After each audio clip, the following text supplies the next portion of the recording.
maksimal 2 miliar rupiah. Oh, dia yang mempunyai barang dititip karena sudah memberikan 1 miliar untuk Pak Kapolres. Ya, ini merupakan tamparan besar ya.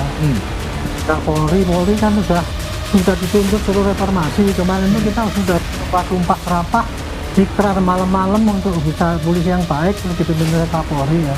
Tapi yang di lapangan itu masih nggak kapok-kapok gitu ya. Sebenarnya harus juga dikejar, bandar narkoba itu harus dikejar. Selain juga proses pidana maupun sidang komite kode etik profesi Polri itu juga harus digelar gitu.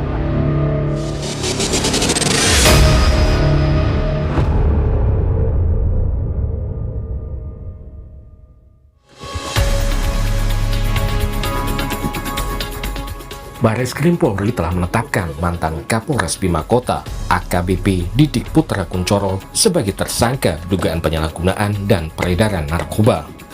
Polisi menyatakan telah menyita sejumlah barang bukti narkoba dari rumah pribadi AKBP Didik.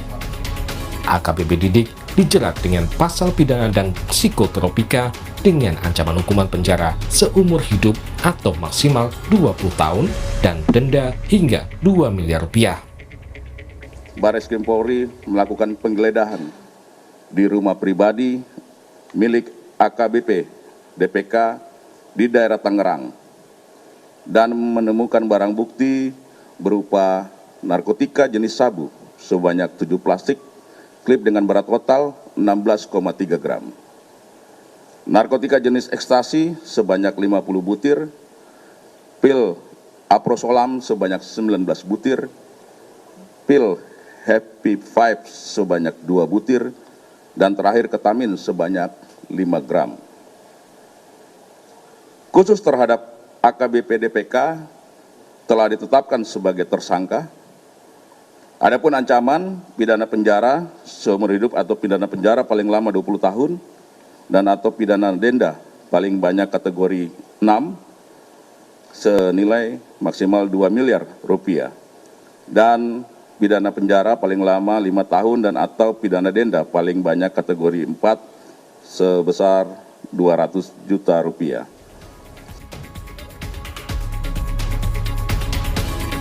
Polisi juga mengungkap AKBP Didik diduga telah menggunakan narkoba sejak Agustus tahun 2025 lalu.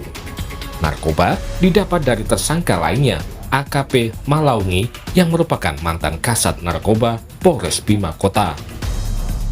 Polisi masih mengejar bandar yang memasok narkoba kepada 2 mantan petinggi Polres Bima Kota tersebut.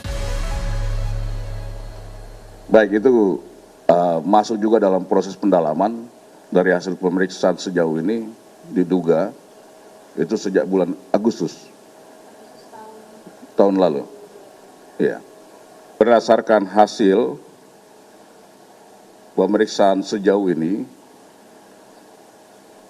barang bukti yang ada di AKBP DPK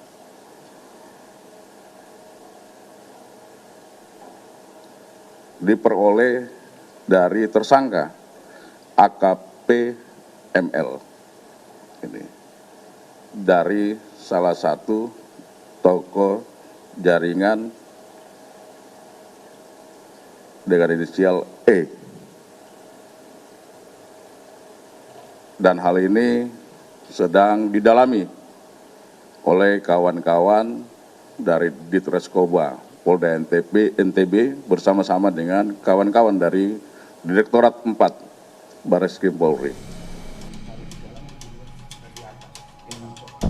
AKP Malaungi juga dinyatakan positif menggunakan narkoba dan memiliki 486 gram narkotika jenis sabu saat ditangkap di rumah dinasnya.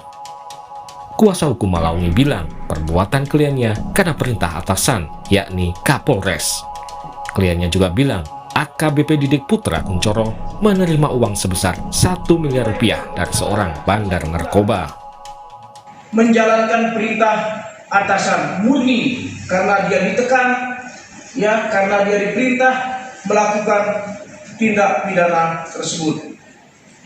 Dan konon barang yang ada atau yang ditemukan di dalam ruangan rumah dinas dari Kasat Narkoba tersebut adalah merupakan titipan bahwa dia yang mempunyai barang dititip karena sudah memberikan 1 miliar untuk Pak Kapolres. Menurut pengamat kepolisian Bambang Rukminto, polisi harus mengusut tuntas kasus narkoba yang melibatkan aparat kepolisian, tidak hanya sekedar berhenti di kasus AKBP Didik. Polri juga harus melakukan evaluasi menyeluruh terhadap sistem di kepolisian. Kalau kita melihat kasus-kasus yang terjadi selama ini, ya, ini tidak berkembang sampai kepada pelaku utamanya, yakni bandar dari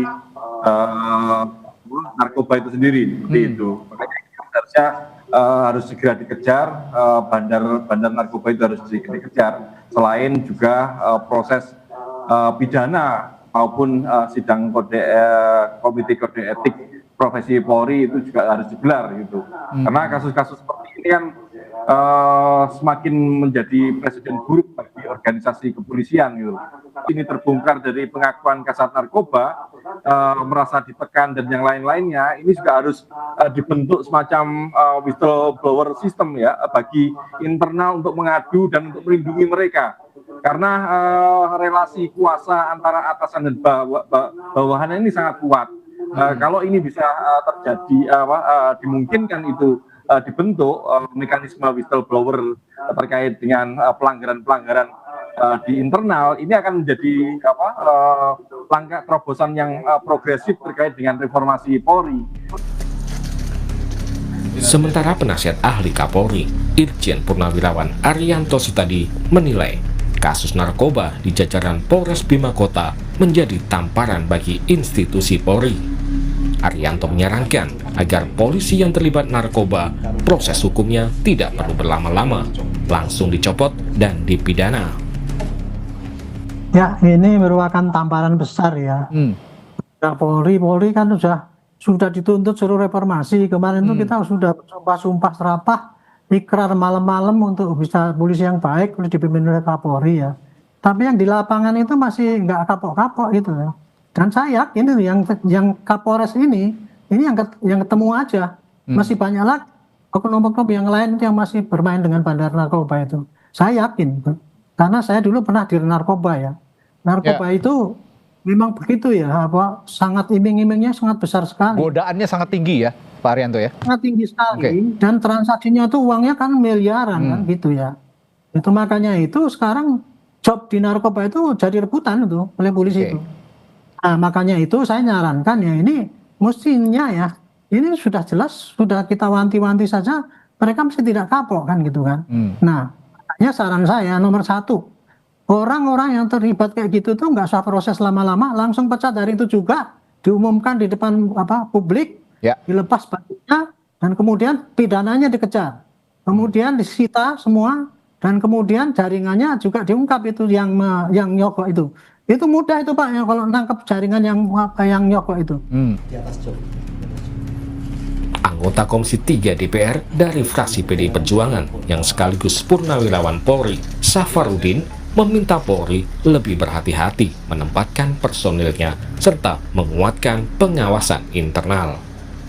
Orang-orang personil di Mabes Polri jangan sembarangan menempatkan orang. Pengawasan internal juga harus diperkuat. Tapi ini kan pengawasan ini belum berjalan sebagaimana mestinya gitu ya. Mantan Kapolres Bima Kota, AKBP Didik Putra Kuncoro, saat ini menjalani proses penempatan khusus atau patsus oleh Divisi Propam Polri.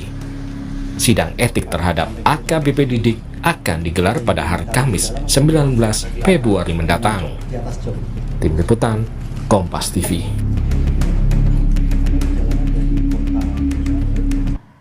Tetap bersama kami, Saudara. Wacana pengembalian Undang-Undang KPK muncul lagi usai Jokowi setuju aturannya kembali ke versi lama. Kita bahas bersama rekan saya, Radisa Putro, saat lagi.